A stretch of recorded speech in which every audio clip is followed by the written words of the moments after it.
So, classification of verbs. According to their meaning, we can divide verbs into terminative, which in Russian will be совершенная форма глагола, and durative verbs, несовершенная форма глагола. Terminative verbs, they imply a limit. That means that the action cannot be performed continuously.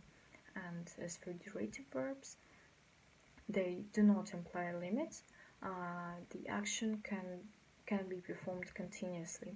And we should know that most of the verbs in English language are polysemantic, and to determine which type they are of, we should know the context and the concrete sentence. And according to their relation to continuous form, they can be dynamic verbs and stative verbs. Dynamic verbs, we can form its continuous form, and as for stative verbs, there is a big list of them, and they refer to emotions, relationships, and etc. And we cannot form its continuous form of the verb. According to the type of objects they take, we can divide verbs into intransitive verbs and transitive verbs. Intransitive verbs, they do not require any object in the sentence. The example is the car stopped. Stopped in this case will be an intransitive verb. As for transitive verbs, they require an object. Thus, the listener can understand fully the meaning of its verb. And the example is, I stopped the car. The car will be an object in this case, and stopped is an intransitive verb. According to their meaning and function, verbs can be divided into notional and structural.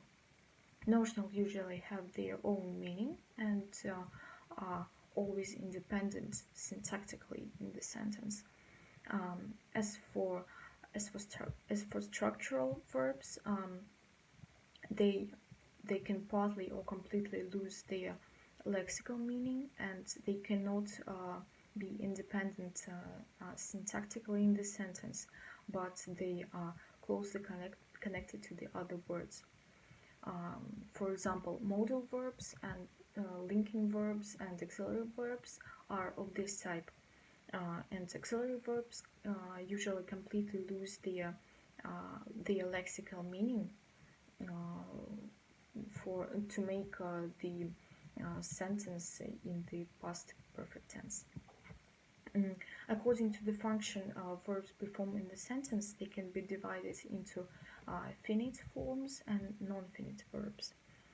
Finite verbs, they have function of the predicate in the sentence and usually can be called predicative form. And they have their own grammatical categories, such as categories of person and number, categories of voice and mood, and categories of tense, aspect, and phrase. As for non-finite verbs, they are usually called the verbals, and they're used as the predicate only in exceptions. But most of the time they can be used in the sentence as gerunds, adjectives, adverbs, infinitives. For example, the sleeping cat is brown. Sleeping in this case will be the non-finite form of the verb.